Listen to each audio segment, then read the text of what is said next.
সন্তানেরা সুখে শান্তিতে জায়গায় জায়গায় সেটেল, মা বৃদ্ধাশ্রমে কবুতরের টঙ্গের মতো বিছানায় শুয়া কান্দে। তোমার মতো সন্তানের ব্যবহারে মার চোখে যদি একটা ফোঁটা পানি বেরিয়ে আসে, মনে রাখো তোমার সকল ইবাদত বরবাদ হইয়া যাইব।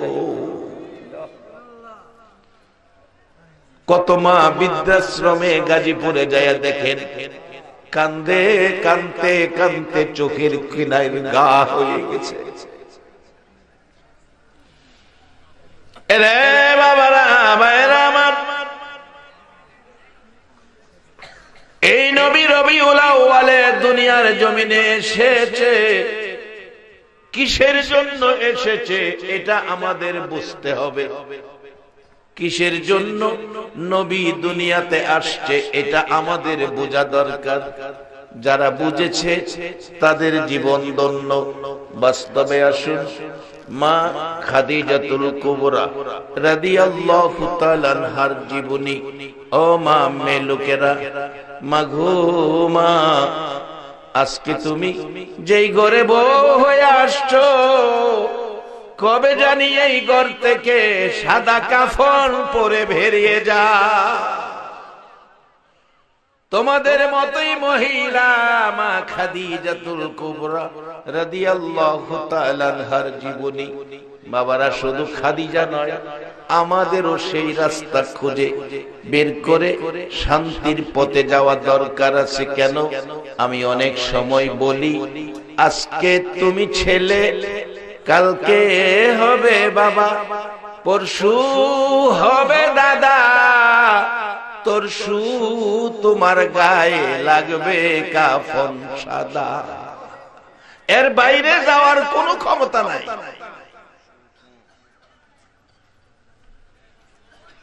মা খাদিজা নবী চিনেছে, জীবন ধন্য হয়েছে। মা খাদিজা নবী চিনেছে, জীবন ধন্য হয়েছে। বাবারা, আখিরি নবীর উম্মতের সুন্নি মুসলমানদের জীবন সার্থক হবে তখন আমাদের আচার আচরণ দেখে, আমাদের ব্যবহার দেখে, আমাদের কথাবার্তা শুনে, আমাদের আমল আখলাক দেখে একজন মুসলমান নামাজি হয়ে গেছে, একজন বিধর্মী কালিমা পড়ে মুসলমান হয়ে গেছে, তাহলে হবে আমাদের জীবন সার্থক।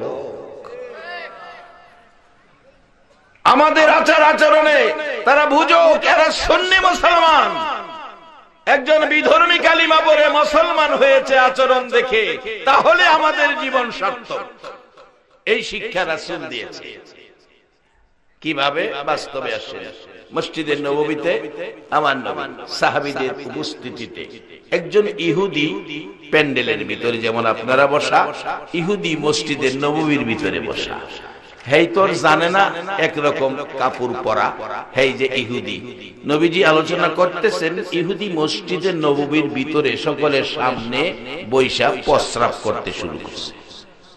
আচ্ছা, এই মাহফিলে যদি কেউ হগলতের সামনে প্রস্রাব করে, এটা কি মাইন্না নিবেন? প্রস্রাব করতে শুরু করছে।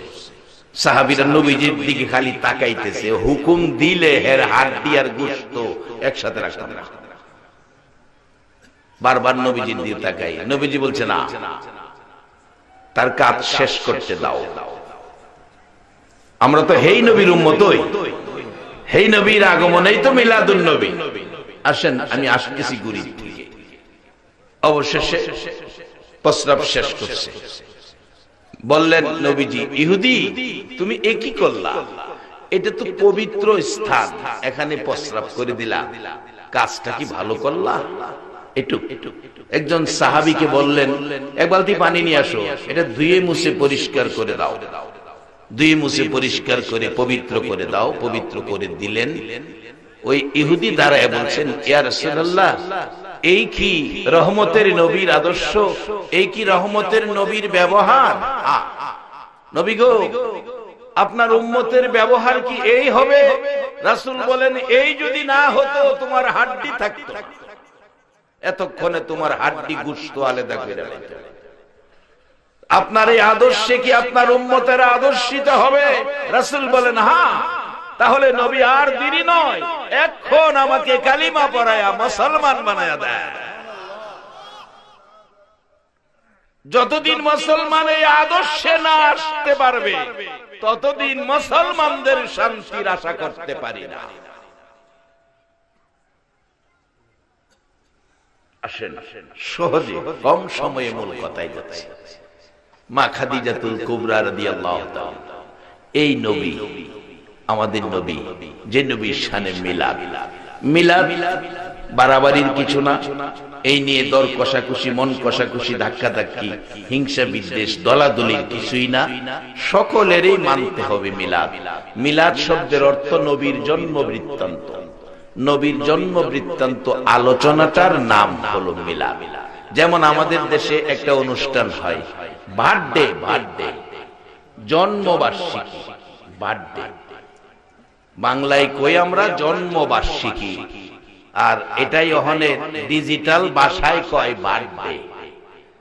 বড় বড় লোকের ছেলে মেয়েদের বার্থডে অনুষ্ঠানে লক্ষ লক্ষ টাকা খরচ হয়। কেউ এক সেট কাপড় দিয়া খায়াইয়ে, কেউ ২,০০০ টাকা দিয়া খায়াইয়ে, কেউ আবার দেখবেন আপনার মেয়ে হইলে স্বর্ণের অলংকার দেয়, ছেলে হইলে পাঞ্জাবি দেয়, প্যান্ট শার্টের কাপড় দেয়, এরপরে ডিনার সিট দেয়, এরকম জিনিসপত্র দিয়া খায়ায়। এটার নাম হইল বার্থডে। বাংলায় হইল জন্মবার্ষিকী। নবীর জন্মের উপর আলোচনাটার নাম হলো মিলাদ। আচ্ছা, নবী যে দুনিয়াতে জন্মগ্রহণ করেছে, কথাটা কি সত্য না মিথ্যা? সবাই কিন্তু কয় না। তাইলে বোঝা গেল বিশ্বাস হইতেছে না। নবীজি দুনিয়াতে রবিউল আউয়ালে জন্মগ্রহণ করেছে, কথাটা কি সত্য না মিথ্যা? যেই মুহূর্তে, যেই সময়, যেই রাত্রে নবী দুনিয়াতে আগমন করেছে, এই সময় যেই কিছু ঘটনা ঘটছে, এই ঘটনা আলোচনার নাম হলো মিলাদ। এখন আসুন, এই মিলাদের বরকত কত আসতেছি সামনে। চিনবেন নবীকে, সবকিছু পাইবেন। নবী না চিনে মন গড়া কিছু করে আল্লাহর কাছ থেকে কিছু নিতে পারবেন না। চিনছে মা খাদিজাতুল কুবরা। আগে মহিলাদের পক্ষে গেলাম। নবীজির বয়স যখন 25, মা খাদিজা ধনাঢ্য ব্যক্তি ছিলেন, ধনী মানুষ ছিলেন। উনি প্রস্তাব করলেন ওনার ব্যবসায়ী মালামাল দেখাশোনা করার জন্য একজন ভালো লোক, ম্যানেজার দরকার। প্রস্তাব পেয়ে নবীজির চাচা, মা নাই বাবা নাই, চাচা আবু তালিব নিয়ে গেলেন খাদিজার ঘরের সামনে। খাদিজা বাড়িতে আছেন? আমার বাতিজাটা দেখেন পছন্দ হয় কিনা। মা খাদিজা ঘর থেকে বেরিয়ে এসে দেখে দরজার সামনে যেন সকাল বেলার উদিত সূর্যটা যেন দাঁড়ায় আছে। কত সুন্দর নবী! মা খাদিজার ঘরের সামনে যেই নবীকে একবার যদি স্বপ্ন যুগে, ইমানি হায়াতে, ইমানি সুরতে, স্বপ্নেও যদি কেউ একবার আমার নবীকে দেখে, জাহান্নামের আগুন হারাম হইয়া যায়। আজকে 1400 বছর পর এই যুব সমাজ, এই এলাকাবাসীর আয়োজিত মাহফিলে যারা এসেছেন, বসেছেন, এখন তো নবী আগের মতো দুনিয়ায় চলাফেরা করবে, আসবে, বসবে, এরকম নয়। রওজা মুবারকে শুইয়াছেন। একটা রাত্রে ঘুমের ঘরে নবীজির সাথে যেন দেখা হয়। একটা রাত্রে সুন্দর নবীকে দেখার আকাঙ্ক্ষা স্বপ্ন যুগে আপনাদের আছে কিনা? একটু আমার আল্লাহকে হাতটা উঁচু করে দেখান, কার কার সে আশা আছে? মাশাআল্লাহ, মারহাবা, সবাই বলুন আল্লাহু আকবার। আল্লাহ, যারা তোমার নবীকে স্বপ্নে দেখার জন্য হাত উঁচু করেছে, তুমি প্রত্যেকের হাত দেখেছো। আজকে এই এলাকায় অনেক মানুষ আছে নবী দেখার আশায় হাত উঁচু করার সুযোগ পায় নাই, ঘরে ঘুমিয়ে আছে। আজকের এই মানুষগুলোকে জীবনে একটা রাত্রে আমার নবীর ঘুমের ঘরে স্বপ্নে দেখাইয়া দিও। মা আয়েশা বলেন, পৃথিবীর মানুষেরা রে, আমার নবী কত সুন্দর। আমি আয়েশা সিদ্দিকা বর্ণনা দিচ্ছি, মা খাদিজার কথা রাখলাম। আম্মা জান আয়েশা বলেন, আমি ঘরের ভিতরে কম্বল ছিলাবো, হাতের সুই পড়ে গেছে, রাত্র বাতি নিভে গেছে, অন্ধকার, সুই খুঁজে পাবো না, অপেক্ষায় আছে নবী ঘরে আসবে।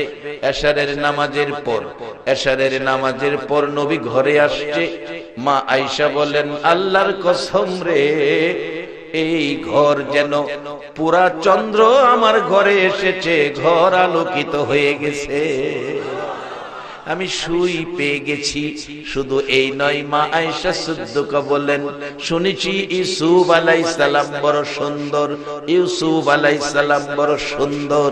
জুলাইখা ইউসুফের প্রেমে পাগল ছিল, বান্ধবীরা মস্কারি করত, জুলাইখারে একজন মানুষের জন্য এত পাগল হয়ে গেলি, এমন কি সেই মানুষটা। জুলাইখা বান্ধবীদেরকে বোঝানোর জন্য মিশরের সুন্দরী যুবতী মহিলাদের ডাকছে। আয়েশা হাজির হলেন, দুই পাশে দাঁড় করাইলেন জেলখানার গেটে, হাতে চাকু আর লেবু দিলেন। ইউসুফ আলাইহিস সালামকে জেলখানার থেকে বাহির করে গেটে দাঁড় করাইলেন, বললেন, এই তো সেই ইউসুফ, আমি যার প্রেমে পাগল, তোমরা লেবুটা কাটো। প্রত্যেকে লেবু কাটছে, ইউসুফের দিকে তাকাইয়া এত সুন্দর ডাকতেছে বান্ধবীরা, এরে জুলাইখা কি দেখাইলি, এটা কি মানুষ নাকি জান্নাতি ফেরেশতা? জুলাইখা বলছে, এটাই সেই ইউসুফ, আমি যার প্রেমে পাগল। এবার তোমরা লেবু কাটো। লেবু কাটতে শুরু করেছে, কেউ আঙ্গুল কেটে ফেলেছে, খবর নাই, কেউ হাত কাটতেছে, খবর নাই। ইউসুফ আলাইহিস সালামকে ভিতরে নিয়ে গেলে জুলাইখা বলছে, তোমরা কে কে লেবু কাটছো দাও। হাতের দিকে তাকিয়ে দেখে রক্ত পড়তেছে, লেবু কাটা হয় নাই, হাত কেটেছে, লেবু কাটা হয় নাই, হাত কেটে রক্ত পড়তেছে। আম্মা জান আয়েশা বলেন, পৃথিবীর মানুষেরা রে, আমার নবী এত সুন্দর। মিশরের সুন্দরী যুবতীরা ইউসুফ নবীর সুন্দর দেখে হাত কেটেছে, আঙ্গুল কেটেছে, খবর পায় নাই। তারা যদি আমার নবীর সুন্দর দেখতো রে, শুধু আঙ্গুল আর হাত নয়, তারা কলিজা কাইটা ফালাইতো, খবর পাইতো না। এই সুন্দর নবী মা খাদিজাতুল কুবরা রাদিয়াল্লাহু তাআলা আনহা বলেন, আমার ঘরের দরজায়, এরে বাবারা ভাইরা, কে আজকের মাহফিলে বসে আছো? আপনার আমার মতো উম্মতের নাজাতের জন্য মদিনার ঘটনা। 3 দিন পর্যন্ত নবী ঘুম নাই, গোসল নাই, খাবার নাই, আরাম নাই, বিছানা নাই, একটানা 3 দিন 3 রাত সেজদায় পড়ে আমার নবী উম্মতি উম্মতি বলে কাঁদছে। আরে দয়ালো নবী, প্রেমের ছবি আর আসবে না জগতে, আমার দয়ালো নবী, প্রেমের ছবি আর আসবে না। হাসর দিনে উম্মত বিনে, হাসর দিনে উম্মত বিনে, যাবে না নবীজি বেহেশতে। দয়ালো নবী, প্রেমের ছবি আর আসবে না তে, আমার দয়ালো নবী, প্রেমের ছবি আর আসবে না। হাসর দিনে উম্মত বিনে হাসর দিনে, উম্মত বিনে যাবে না নবীজি বেহেশতে। দয়াল নবী প্রেমের ছবি আর আসবে না জগতে। আমার দয়াল নবী প্রেমের ছবি আর আসবে না। এরে বাবারা ভাইয়েরা, মা খাদিজা বলেন, দরজার কাছে আইসা দেখি সকাল বেলার উদিত সূর্যটা যেন আমার দরজার সামনে। ডেকে ডেকে বলছে, মা খাদিজা আসুন বাবা নবী চিনি। যারা চিনে তারাই কিনে। মক্কায় নবীর জন্ম, মক্কায় আবু জাহেল, মক্কায় আবু বকর। আবু বকর নবী চিনেছে, আবু জাহেল নবী চিনে নাই। এবার বলুন, আবু জাহেলের দাম আর আবু বকরের দাম এক দাম হবে কিনা? বসেন। জীবনে কত রাত বিশ্বকাপের ক্রিকেট খেলা দেখে পার করে দিয়েছেন, জীবনে কত রাত বিশ্বকাপের ফুটবল খেলা দেখে পার করে দিয়েছেন। বলুন, এর মধ্যে কি একটা নেকি পাওয়ার আশা ছিল? আর আজকে যারা কোরআন সুন্নাহর পক্ষের মেহমান, রাসূল বলেছে এক মজলিসে 60 বছর ইবাদতের চেয়ে বেশি নেকি পেয়ে গেছে। এখন যেই রাসূলের কথা এত সুন্দর, এই রাসূলকে চিনা, রাসূলকে মানা, রাসূলের পক্ষে থাকা, বলুন দরকার আছে কিনা? এটা আমার ওয়াজ না তো, এটা আমার আল্লাহ নিজেই তো ওয়াজ করেছেন, ওমাইয়ুতির রাসূলা ফাকাদ আতা আল্লাহ। তোমরা আমার এই রাসূলের কথাগুলি মানো।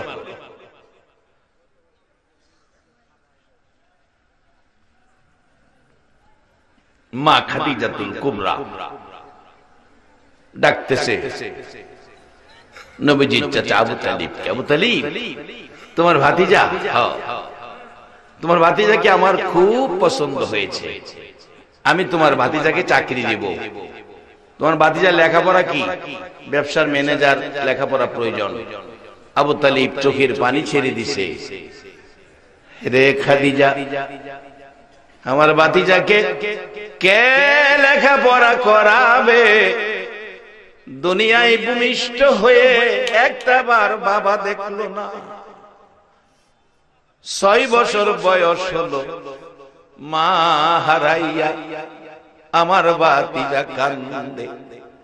আমি দেখেছি মক্কার ছেলেরা 6 বছর বয়সে মক্কার জমিনে যখন কাঁদতো, মা টাইনা কোলে নিয়ে আঁচল দিয়ে চোখের পানিগুলো মুছতো, 2 গালে চুমাইতো। আমার ভাতিজা 6 বছর বয়সে মা হারা হইয়া মাঝে মাঝে মায়ের ব্যথা, বাবার ব্যথায় যখন কাঁদতো, রে খাদিজা, আমি দেখেছি ভাতিজার চোখের পানি গাল বেয়ে বেয়ে পড়ছে। চোখের পানি মুছার মতো কেউ ছিল না। আজকে আমরা সেই নবীর মহব্বত আর ভালোবাসায় বলুন কিছু সময় বসতে রাজি আছি কিনা? এই রবিউল আউয়ালে নবী দুনিয়ার জমিনে আগমন করেছে, আমাদের জন্য কত বরকত নিয়ে আইছে। আসুন সামনে বাড়ি, যারা চিনেছে তারাই সে বরকতের বাজেট পেয়েছে।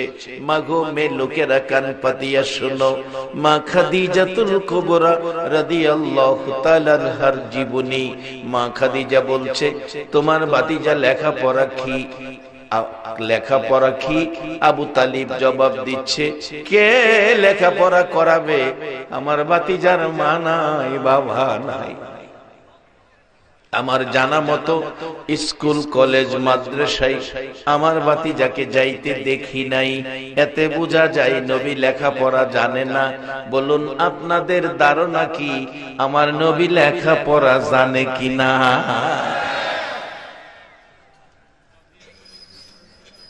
কেমনে জানে? আইতাছি সামনে, খালি মুহে কইলে তো হইতো না।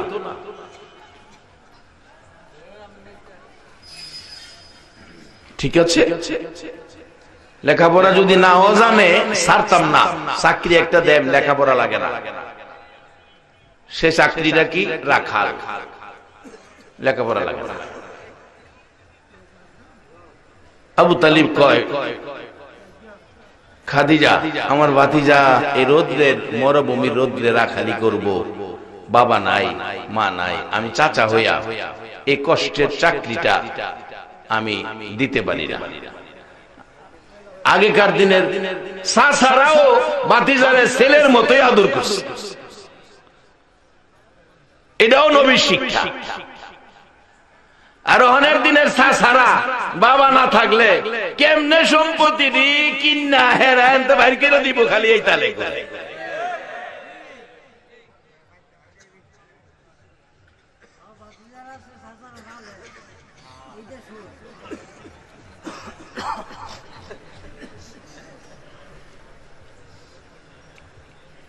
এগুলি আমাদের বুঝার অভাব, বুঝতে হবে। আমরা আখিরি নবীর উম্মত, এই নবীর আদর্শ কি এটা বুঝতে হবে, তাহলে মিলাদুন নবীর বরকত পাইবেন। কিন্তু চাচার দায়িত্ব ভাতিজাকে দেখে রাখা, ভাতিজার দায়িত্ব বাবা নাই চাচাকেই বাবার সম্মান দেওয়া। রাসূল বলেছে বাবা নাই চাচাকে যদি বাবার সম্মান দেয়, বাবার খেদমত দেয়, বাবার খেদমতের নেকি চাচার খেদমতের বিনিময় আল্লাহ তার আমলনামায় দান করে দিবেন।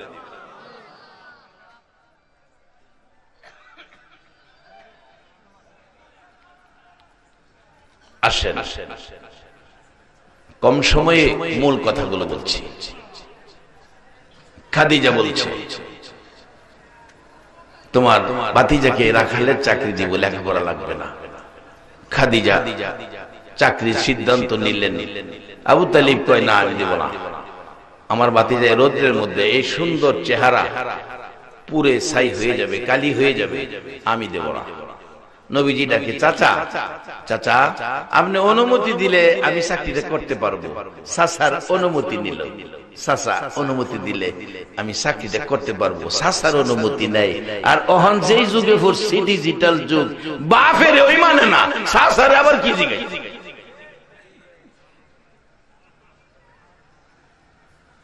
বাপে একটা কথার জায়গায় দুইটা কথা কইলে তিনটা দমক মারে, তুমি কি বুঝো, তুমি কি বুঝো। বাপের বাপে বলে কি বুঝে, 2 দিনের হুলা হ্যাঁ হইছে, বাপে বুঝে না, হ্যাঁ বুঝে।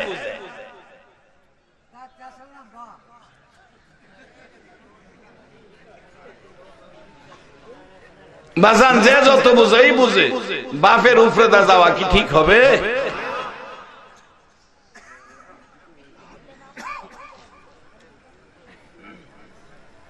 যার বাস্তব বাপ মা কি জিনিস বোঝানোর জন্য নবীর আদর্শ। আবু বকর সিদ্দিক রাদিয়াল্লাহু তাআলা মুসলমান হয় নাই, নবীর সাথে উঠা বসা ছিলেন, এখনো মুসলমান হয় নাই। বয়সে নবীজির চেয়ে একটু বড় আবু বকর সিদ্দিক, ব্যবহার ভালো, নম্র ভদ্র, ভালো চরিত্রের ছিলেন, নবীজির সাথে চলাফেরা। একদিন রাতে নবীজির সাথে কথা বলতে বলতে ডাকতেছি, ইয়া রাসূলুল্লাহ আপনাকে এত ভালো লাগে, আপনার কথা এত সুন্দর, নবী গো ও নবী। নবী আর আমি দেরি করতে রাজি না, আজকে আমারে কালিমা পড়ায়া মুসলমান বানায়া দেন।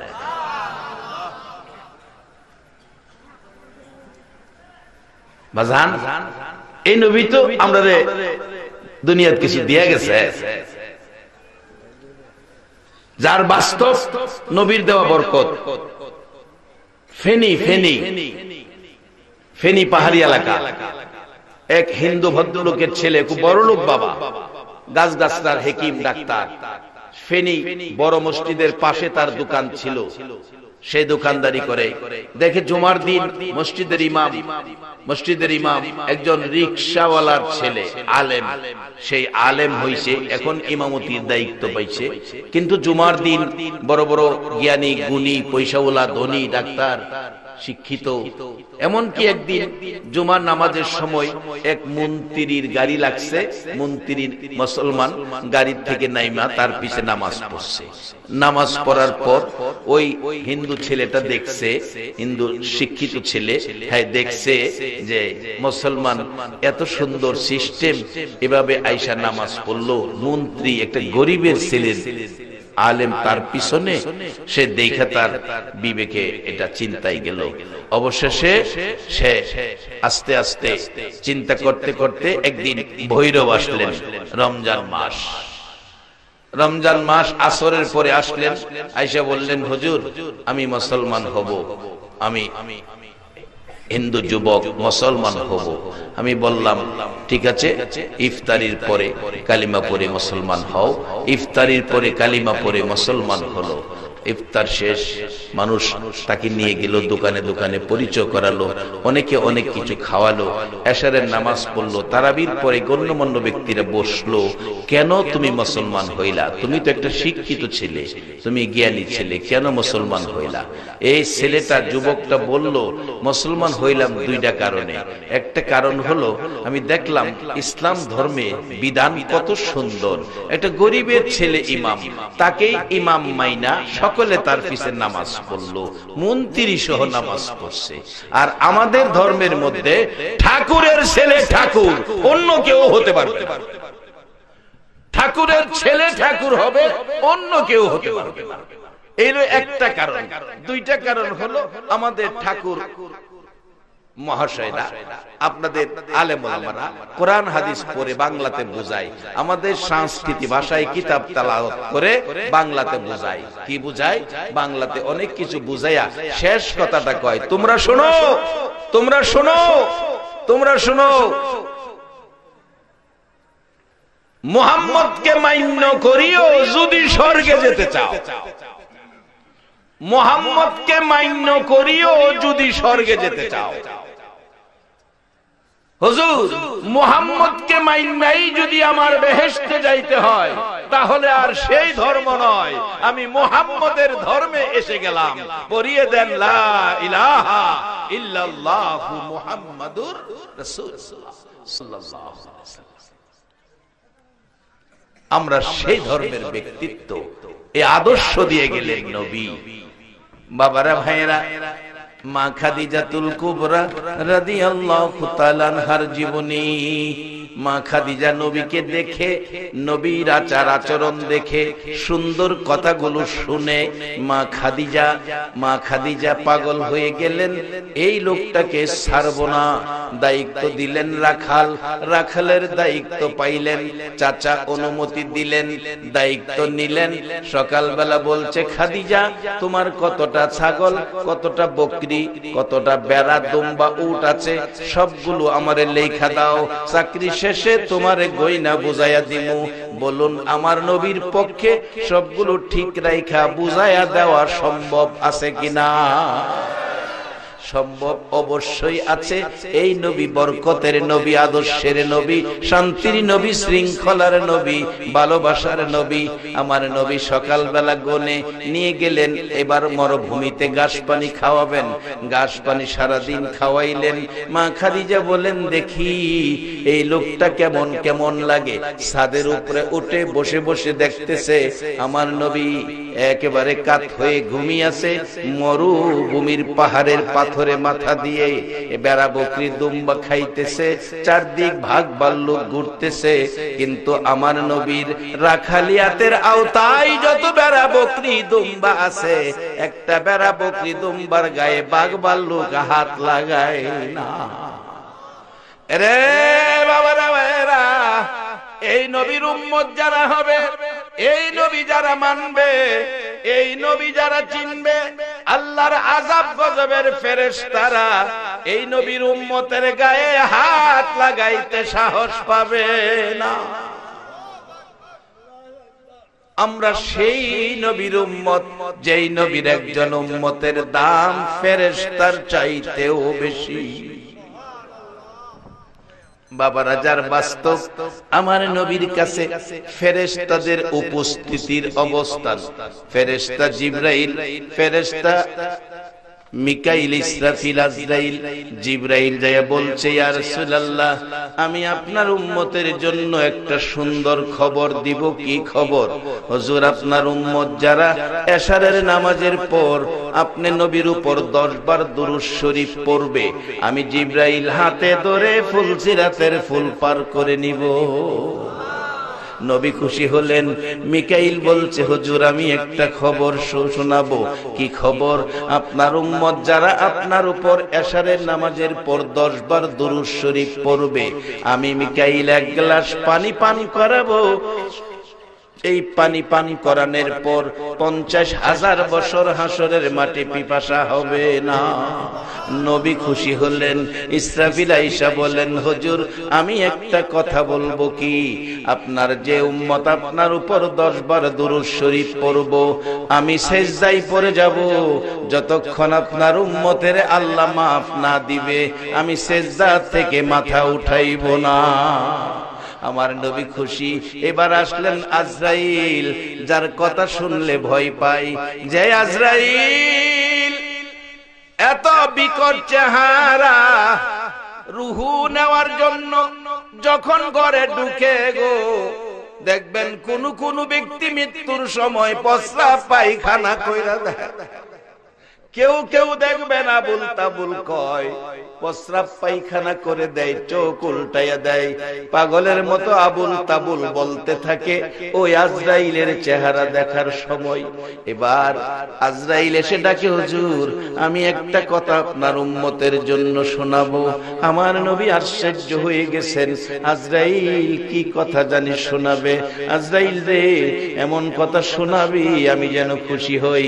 আজরাইল বলছে, ইয়া রাসূলুল্লাহ, আমি তো মার কুল থেকে সন্তান কেড়ে নেই। মার কলিজা ফাইটা, মা কান্দে, কলিজা ফাটা কান্না সন্তানের মায়ায়। হুজুর, মার কুল থেকে বাচ্চা নিয়ে যাই, বাচ্চা রাখি, মাকে নিয়ে যাই, বাচ্চা এতিম হয়ে দুনিয়ায় পড়ে থাকে। এই কাজ হলো আমার। হুজুর, এত কঠিন আযাব, ব্যথা, দুঃখ, কষ্ট দিয়ে রূহ বের করি।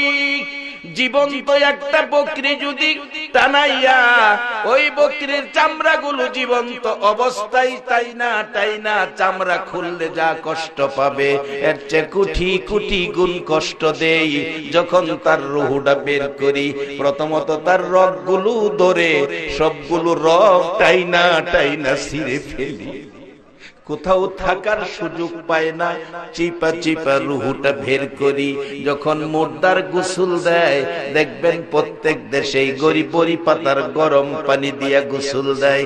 বড়ি পাতার গরম পানি কেন দেওয়া হয়? কিতাব লেখে বড়ি পাতা দিলে গরম পানিটা একটু মুসরিম আরামদায়ক হয়, শান্তিদায়ক হয়। ব্যথা দুঃখ কষ্ট এই অবস্থায় শরীরের যেই জায়গায় থাকে, এই গরম পানি দিলে আরাম পাওয়া যায়। মুর্দারকে গরম পানির গোসল যখন দিতে থাকে, মেয়ে হোক পুরুষ হোক, ডাকতে থাকে, তোমরা কারা গো, আমার জীবনের শেষ গোসল দাও। অনুরোধ করি, গরম পানি বাড়াইয়া দাও। ব্যথা পাই, কষ্ট পাই, গরম পানি বাড়াইয়া দাও, আরাম পাই। রে বন্ধুরা, আজরাইল আমারে রূহ বের করতে যাইয়া এমন কঠিন আক্রমণ করেছে, আমার হাড্ডির সাথে গোশত রাখে না, হাড্ডির সাথে গোশত রাখে নাই। তোমরা গরম পানি বাড়াইয়া দাও। এই সময় তো শুনে না। মানুষ যদি শুনতো এই গোসল দেওয়ার সময় মুর্দারের কান্না, নিজের খানা দানা ছাইরা দিত, মৃত্যুর চিন্তায় মানুষ কাঁদতে থাকতো। একবার বলুন আল্লাহু আকবার। বাবারা, আর আধা ঘন্টা সময় যাবে কিনা বলুন? মোহব্বতে আরো কয়েকবার জিকির দুরূদ শরীফ পড়ুন। আল্লাহুম্মা সাল্লি সাইয়্যিদিনা মাওলানা মুহাম্মদ ওয়া আলা আলি সাইয়্যিদিনা মাওলানা মুহাম্মদ। আল্লাহুম্মা সাল্লি सैयदना मौलाना मुहम्मद वाला आले सैयदना मौलाना ओगो नबी শুনেন আপনি আমরা সবাই গুনাহগার রোজ হাসরে আমাদেরকে করে নিয়েন আপনি পার আল্লাহুম্মা সাল্লি সাইয়্যিদিনা মাওলানা মুহাম্মদ ওয়া আলা আলি সাইয়্যিদিনা মাওলানা বলগল উলা বিকামালিহি কশফত দুজা বিজামালিহি হসনত জামিউ খিসালিহি সাল্লু আলাইহি বলগল উলা বিকামালিহি हसनत जमीओ खिसालिही सल्लु अलैहि। अरे बाबा रे भाईरा সে আজরাইল আমার নবীর সামনে উম্মতের দরদি নবী এতিমের মতো আজরাইলের দিকে তাকিয়ে আছে। আজরাইল কি খবর জানি শোনাবে রে। আমার নবীর সামনে আজরাইল ডাকে, ইয়া রাসূলুল্লাহ, আল্লাহর নবী গো, আমি আজরাইল এসেছি আপনাকে খুশি করার জন্য। কি খুশি করবে রে আজরাইল? হুজুর, আপনার উম্মত যারা হবে গো, আপনারে যারা চিনবে, আপনার আদর্শ যারা রাখবে, আপনার কথা যারা মানবে, আপনাকে যারা ভালোবাসবে, আপনার মহব্বতে যারা দৈনিক এশারের নামাজের পর 10 বার দুরূদ শরীফ পড়বে, আমি আপনার উম্মতের রূহু এত সুন্দর করে বের করব। হুজুর, আপনার উম্মতে খবর পাবে না, বুঝানোর জন্য একটা এক্সাম্পল সুন্দর করে দিয়েছে। হুজুর, এই একটা কাগজের মতো জিনিস হাতের উপর রাখলেন। নবী গো, এই কাগজের টুকরাটা হাতে রাখলে হাতে কোনো ব্যথা কষ্ট হবে? আমার নবী বলেন না, এটা তো হালকা জিনিস। হুজুর, আমি আজরাইল কথা দিলাম গো, এর চেয়ে আরো হালকা ভাবে আপনার উম্মতের গায়ে হাত লাগাবো।